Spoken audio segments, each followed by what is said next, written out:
करो निर्मल करो पूजितो श्री चैतन्य कृपा भरो भुवि भुवो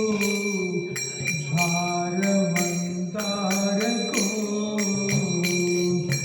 वंदे रूप सनातनो रघुको श्री शास्त्र विचारणे साधन संस्थापको लोकानां हितकारिणो त्रिभुवने मानुसरणं करो राधा कृष्ण पदारविन्द भजना दीनमार्गालिको वन्दे रूप सनातनो रघुयुगो श्रीधीरगोपालको श्रीगौराङ्ग गुणानुवर्णनविधो श्रद्धा समन्वितो पापोतापनिकन्दनो समुद्रता गोविन्दनानामृते आनन्दबुद्धिवर्धने कनिपुनो कैवल्यनिसधारितो वन्दे रूप सनातनो रघुयुगो श्रीजीवगोपालको आखिरी पंक्ति सब लोग गा सकते हैं मेरे साथ वन्दे रूप सनातनो रघुयुगो श्रीजीवगोपालको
श्री राधे ब्रज देवी के चरण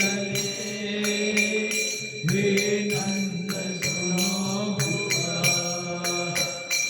गोवर्धन कल्पपाद पतले कालिंदी मणि दोषंति सर्वतो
भक्ति वेदांत स्वामी श्रील प्रभुपाद की श्रील श्रीनिवास आचार्य आविर्भाव तिथि महा महोत्सव की जय।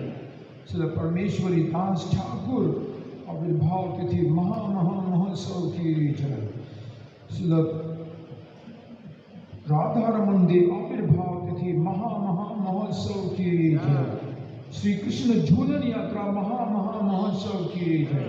निताय निताय गौर प्रेमानंदे हरि हरि बोल। वैष्णव ठाकुर की जय। मेरे पीछे दोहराइए। ओम नमो भगवते वासुदेवाय। ओम नमो भगवते वासुदेवाय।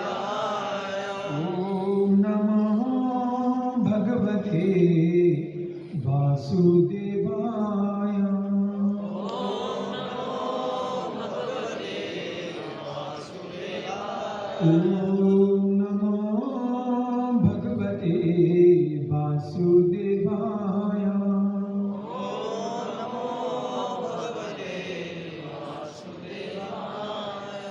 आज बहुत बड़ा दिन है हमारा ग्वालियर वैष्णव संप्रदाय के लिए, और ये दिन ऐसा भी है कि इस दिन आज रिकंस्ट्रक्शन हुआ था इस्कॉन का, ये समझ लीजिएगा।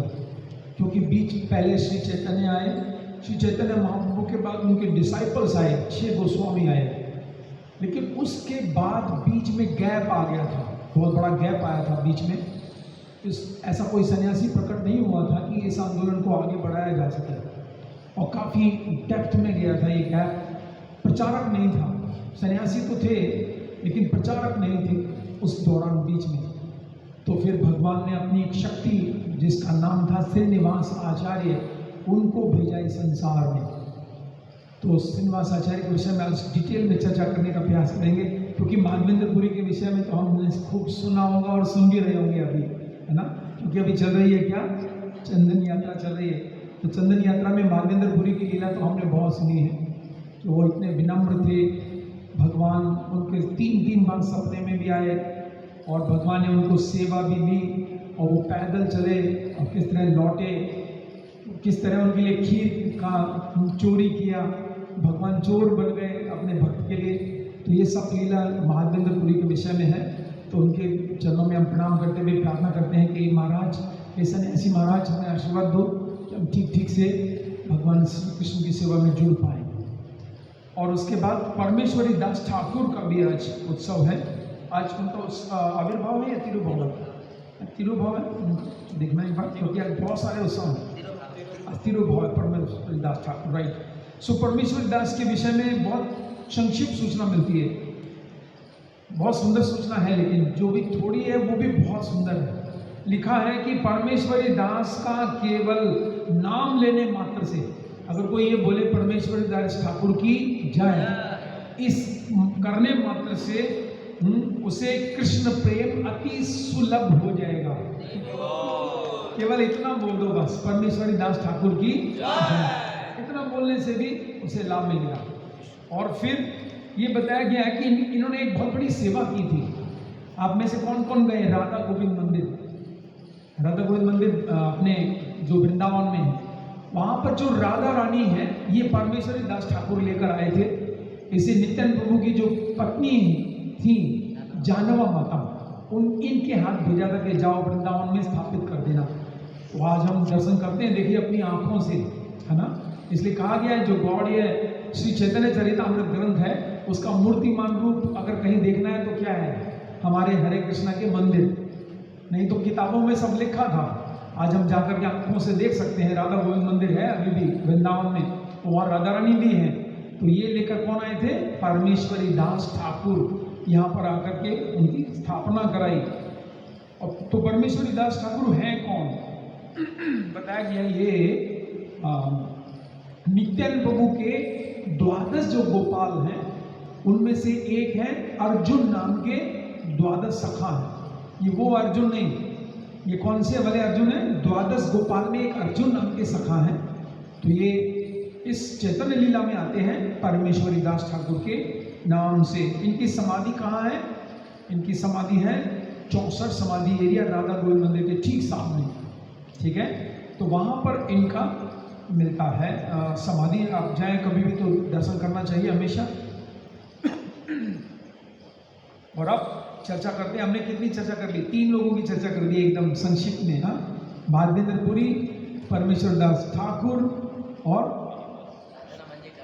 राधा रमन मंदिर का आज प्राकट्य है। तो आप लोग जानते हैं कि वृंदावन में एक सेठ जी आए थे, सेठ आए थे, बहुत धनाढ्य व्यक्ति। और उन्होंने क्या किया था, वृंदावन में जो 7 मंदिर हैं हमारे, तो मुख्य 7 मंदिर ही हैं। अगर आप वृंदावन जाएं तो 7 मंदिरों में जरूर जाना चाहिए। तो वहाँ जब गए तो सबको उन्होंने एक एक क्या दिया था, विग्रह की ड्रेस दी थी। नरसिंह चतुर्दशी के दिन आए थे, कल का दिन था, तो सब वृंदावन के गोस्वामियों को दिया। तो इनको भी गोपाल भट्ट गोस्वामी को भी दिया। तो वहाँ जब जाकर के दिया तो ये इनके पास किसकी पूजा कर रहे थे? शिलाओं की पूजा करते थे, शालिग्राम शिलाओं की पूजा करते थे। तो इन्होंने कहा, हे प्रभु, अगर आप मनुष्य के आकार में होते तो मैं भी अपनी ड्रेस पहनाता जो मुझे दे गए हैं। और देखो आश्चर्य की बात यह है, जितने आकार की ड्रेस दी थी उसने भगवान उतने के आकार के अगले दिन सुबह बनकर सामने नजर आए। ऐसा नहीं कि वो शिलाएं छोटी थी इसलिए छोटे बन गए भगवान, नहीं।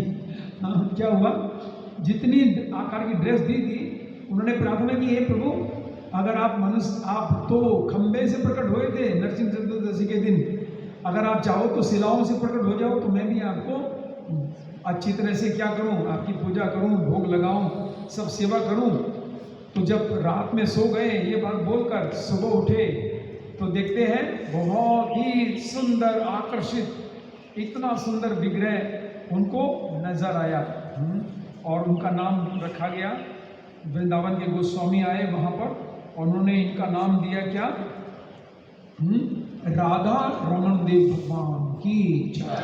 तो राधा रमन देव मंदिर इतना सुंदर मंदिर है। प्रभुपाद जी जब गए थे संसार से तो कहकर गए इस बात को कि जितने भी हमारे इस्कॉन के भक्त हैं उनको चाहिए कि वो यहाँ पर जो रूल रेगुलेशन फॉलो होते हैं राधा रमन मंदिर में, वो अपने मंदिरों में इसको लगाएं, क्योंकि वहाँ बहुत हाई स्टैंडर्ड है। भगवान का एक डाइनिंग हॉल है, भगवान जब भोग लगाते तो वहाँ जाकर के भोग लगाते हैं और बहुत ही दिव्य वातावरण होता है। वो तो आपको अनुभव होगा वहाँ प्रवेश करने मात्र से। तो वो स्थल आज भी है जहाँ प्रकट हुए थे। साथ में एक मोन्यूमेंट बनाया गया है, आपने देखा होगा पीछे ही, और उधर राधा रमन देव भगवान है। ठीक है, तो इस प्रकार से और अब चर्चा करते हैं हम। लेकिन इनकी एक और सूचना भी मिलती है राधा रमन देव की। देखिए एक सुंदर सूचना है कि जो कि ये कैसे हैं, दिखने में कैसे हैं। चित्र तो आपने देखा होगा, हाँ, लेकिन इसकी इनका चेहरा कैसा है और इनकी चेस्ट कैसी है, उसके विषय में एक सूचना मिलती है बहुत सुंदर। वो मैं आपको सुनाता हूँ। मैंने कहीं, यस ये है, देखिए इनका जो चेहरा है राधा रमन देव भगवान का, सामने है क्या पिक्चर में राधा रमन देव? हाँ, तो इनका चेहरा मिलता है राधा गोविंद देव से, गोविंद देव जी से इनका चेहरा मिलता है। इनकी जो चेस्ट मिलती है गोपीनाथ जी से, जो राधा गोपीनाथ भगवान है। और इनके जो चरण कमल हैं वो मिलते हैं मदन मोहन जी से। तो देखो कितना, इससे पता चलता है कितना सूक्ष्म रूप से हमारे आचार्यों ने विग्रहों को बनाया है, किस तरह से भगवान प्रकट हुए। तुरंत बता दिया आचार्यों ने, जी गोस्वामी ने, कि ये इनके चरण मदन मोहन जी जैसे। तो अगर आपने राधा रमन के दर्शन कर लिए, मतलब तीनों विग्रहों के भी दर्शन कर लिए, एक साथ 4, 1 2 का 4 सुना होगा ना आपने, तो 1 2 का 4 हो गए, एक ही स्थान में 4 डिटीज के दर्शन हो जाते हैं। राधा रमन देव का दर्शन करने का अर्थ है। तो श्री श्री राधा रमन देव भगवान की जय। तो कितने हो गए? अब हमने चर्चा कर लिए, जल्दी जल्दी 3 हो गए। चौथा है, आज श्री कृष्ण झूलन यात्रा है। तो भगवान को पूर्णिमा के दिन डिवोटीज लेकर जाती हैं। इसकी भी थोड़ी बहुत डिटेल में कथा है, लेकिन बस इतना ही कि राधा रानी एक बार अपने मायके आई थी और वहाँ पर किस तरह से फिर वो झूलन यात्रा मनाया गया था। लेकिन क्योंकि आज बहुत डिटेल में मैं चाहता हूँ, जितना भी समय लगे, कुछ ज़्यादा हो जाए तो क्षमा कर देना, लेकिन हम श्रीनिवास आचार्य की चर्चा करना चाहेंगे बहुत डिटेल में, क्योंकि ये हमारे इनके विषय में हमने शायद सुना भी नहीं होगा ज़्यादा ना। लेकिन श्रीनिवास आचार्य के विषय में अगर आपको डिटेल में पढ़ना है तो कहाँ जाना पड़ेगा? भक्ति रत्नाकर नामक ग्रंथ में। भक्ति रत्नाकर ग्रंथ में सुनाया गया है। अगर भक्ति रत्नाकर के हीरो अगर देखा जाए, कौन है इस ग्रंथ के हीरो, तो है श्रीनिवास आचार्य। उनकी कहानी बहुत अद्भुत कहानी है, किस तरह से आए संसार में। तो एक प्यार मिलता है, एक श्लोक है, वैसाखी पूर्णिमा दिवा रोहिणी मुहूर्तः शुभ खने देखी प्रिया प्रसबिला पुत्रः। ये श्लोक है भक्ति रत्नाकर, दूसरा अध्याय 156 नंबर प्यार। इसमें कहा गया है बैसाखी पूर्णिमा। तो आज कौन सी तिथि है? बैसाखी पूर्णिमा है। आज बुद्ध पूर्णिमा भी है वैसे, है ना। आज के दिन भगवान बुद्ध का भी जन्म होता है। केशव दरिता बुद्ध शरीरा जय जगदीश हरे। तो आज के दिन भगवान बुद्ध भी प्रकट हुए। और भगवान बुद्ध किस लिए प्रकट हुए थे? उनका भी कारण है। उनका कारण ये था क्योंकि हमारे जो ब्राह्मण लोग थे, उन्होंने शास्त्रों में पिछले युगों में क्या था कि घोड़े की बलि दी जाती थी, गोमेध यज्ञ किया जाता था, गाय की बलि दी जाती थी। लेकिन उन ब्राह्मणों में इतनी ताकत, इतनी शक्ति होती थी कि वो उसी समय घोड़े की बलि दी जाती थी, घोड़े को मारा जाता था। लेकिन उसी समय ब्राह्मण लोग क्या करते थे, उस घोड़े में से एक जवान युवक प्रकट होता था और हंसता खेलता वो वहां से चला जाता था। इसलिए कहा जाता था कि ब्राह्मणों के मंत्रों में इतनी शक्ति होती थी, वो इसलिए अश्वमेध यज्ञ किया जाता था। तो वो तो कोई गलत कार्य नहीं हुआ ना, क्योंकि आपने घोड़े से किसी व्यक्ति को मनुष्य योनि में ले आए, ऐसे गौमेध्य। लेकिन बाद में चलकर क्या हुआ कि ब्राह्मणों ने अपनी ब्रह्मत्व खो दिया लालच में। कहते हैं ब्राह्मण को कभी भी लोभी नहीं होना चाहिए। अगर कोई ब्राह्मण लोभी है तो उसे ब्राह्मण कतई नहीं माना जाना चाहिए। इसलिए भगवान ने कहाँ पर कहा है ये? आपको याद होगा, वामन देव के रूप में, वामन देव के रूप में भगवान ने कहा कि मुझे 3 पग भूमि दे दो। बलि महाराज ने क्या कहा? नहीं नहीं नहीं, आप तो छोटे से हो, छोटे छोटे पाँव हैं, इतनी सी जमीन आएगी, बड़ा मांगो ना। तो भगवान वामन देव कहते हैं कि मैं ब्राह्मण हूँ, ब्राह्मण को कभी भी लालची लोभ नहीं होना चाहिए, इसलिए हे महाराज आप मुझे इतनी भूमि दे दो। तो ब्राह्मण के लिए बहुत विशेष है। तो इसलिए अब क्या हुआ, इन्होंने अपना ब्रह्मत्व खो दिया, और ब्रह्मत्व खोने के कारण उनकी मंत्रोक्त की शक्ति खत्म हो गई, उनकी योग शक्ति, उनकी भक्ति की शक्ति चली जाती है लालच के कारण। तो अब हुआ क्या कि जो वो अग्नि जलाते थे मंत्रोच्चार से, और जो घोड़े के शरीर से मनुष्य बनाते थे, क्योंकि ब्राह्मण की शक्ति चली गई तो वो खत्म हो गई। अब ब्राह्मणों ने लेकिन उसको कंटिन्यू रखा। अब कंटिन्यू रखा तो क्या होगा, अब किसी घोड़े को मार दिया आपने, किसी गाय को मार दिया आपने, तो वो तो फिर हत्या हो गई ना। और फिर वो इतने भी पतित हुए, कहने लगे ये तो प्रसाद है मार करके। जैसे अभी भी मैं गुवाहाटी में गया था भागवत कथा के लिए, तो वहाँ पर मंदिर है ना, कौन सा है, कामाख्या विशेष मंदिर है, वहाँ पर बहुत बड़ा मंदिर है। तो वहाँ पर वो बकरे की बलि दे करके और वो बांटते हैं। मैंने कहा भाई ये क्या हो रहा है? कह रहे ये प्रसाद है, प्रसाद ले लो प्रभु जी। मैंने कहा हमें ऐसा प्रसाद नहीं चाहिए भाई, मार करके बकरे को वहाँ पर बांटा जाता है ऐसे। तो इसीलिए भगवान फिर प्रकट होते हैं बुद्ध के रूप में। और भगवान बुद्ध ने क्या कहा था, कौन सा है धर्म, ये शास्त्र सब झूठे हैं। कृष्ण ने आकर कहा यही बात उस समय, ये शास्त्र सब झूठे हैं, क्योंकि ये शास्त्रों में लिखा था तो अश्वमेध यज्ञ करो। तो फिर क्या करें, तो भगवान बुद्ध ने क्या कहा, अहिंसा परमो धर्म है, अहिंसा ही परम धर्म है, कोई किसी को मारेगा नहीं किसी को। और क्या धर्म है, बुद्धम शरणम गच्छामि, बुद्ध की शरण में जाना ही धर्म है, और अहिंसा परम धर्म है। तो धीरे धीरे करते करते फिर बाद में जब ये सब समाप्त हुआ तो फिर प्रकट होते हैं आदि शंकराचार्य। फिर से उन्होंने शास्त्रों की स्थापना की, फिर रामानुजाचार्य, फिर करते करते फिर आ गए भगवान श्री चैतन्य। तो यहाँ तक पहुँचा। तो इसलिए बुद्ध भगवान के विषय में भी थोड़ा चर्चा हमने की। और अब चर्चा करते हैं श्रीनिवास आचार्य के विषय में। ये बहुत ही गूढ़ कथा है। देखिए, ये उनके लिए जो 16 माला चार्यम करते हैं, ये सबके लिए कथा तो नहीं है, क्योंकि अपने आचार्यों के विषय में जानना हमारा कर्तव्य है कि हम किन की संतान हैं, किन से हम जुड़े हैं, अब हमें कैसे अपना जीवन ढालना है इन आचार्यों को देख करके।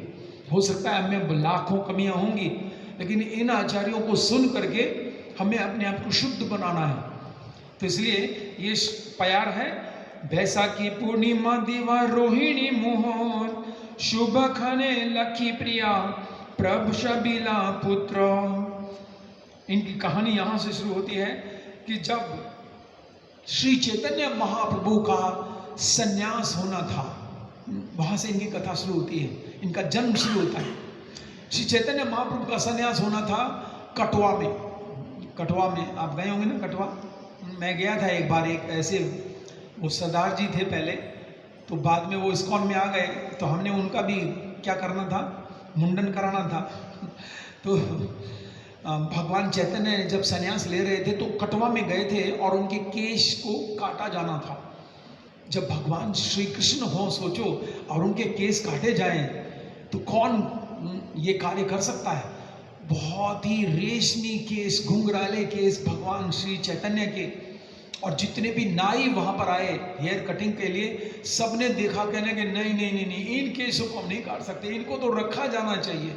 लेकिन भगवान चैतन्य संन्यास ले रहे थे, इसलिए पूरा हेड शेव होना था। तो वहाँ पर बताया गया कि एक मधु नामक नाई आए। किस नाम से आए? मधु नाम के एक नाई आए। उनको भगवान ने प्रेरणा दी कि आप ये सेवा करो, आपको वैकुंठ भेज दिया जाएगा केवल इस सेवा मात्र से। तो मधु नामक नाई ने भगवान चैतन्य के केश का मुंडन किया, लेकिन उसने अपना उस्तरा उसी समय फिर गंगा जी में फेंक दिया कि आज के बाद किसी के केश नहीं काटूंगा, मैंने बड़ा पाप कमाया आज, इस भाव से उसने केश काटे थे। तो वो केश समाधि आज भी है। किसकी समाधि है? किसके केश? हाँ, कई बार लोग कंफ्यूज हो जाते हैं, महाप्रभु की समाधि है। महाप्रभु की समाधि नहीं हो सकती, क्योंकि श्री चैतन्य है तो श्री कृष्ण है, वो तो टोटा गोपीनाथ के शरीर में चले गए थे। तो महाप्रभु के केश समाधि वहां पर आप दर्शन कर सकते हो आज भी कटवा में। तो जब ये जो केस काटे जा रहे थे तो वहां जितने भी उपस्थित लोग थे सब रो रहे थे इसको देख करके कि किसने, कौन वो क्रूर है जिसने संन्यास आश्रम बनाया, किसने बनाया इतना सुंदर लड़का जो कि कुल 24 साल का है, इतना गोरे रंग का, किस क्रूर ने ये बनाया कि संन्यास लो, इसकी माता कैसे जीवित रहेगी। सब रो रहे थे बड़ी जोर जोर से।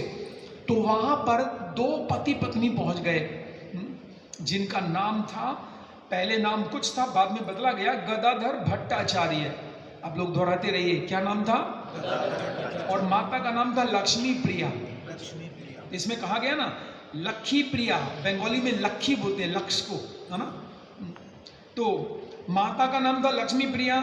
ये दोनों वहां उस स्थान में चले गए, सब रो रहे हैं और एक व्यक्ति के बाल काटे जा रहे हैं। तो इन्होंने भी जाकर देखा भाई क्या हो रहा है यहाँ पर, ये रो क्यों रहे हैं? वो इतना सुंदर लड़का है, इसके हेड शेव हो रहा है इसलिए रो रहे।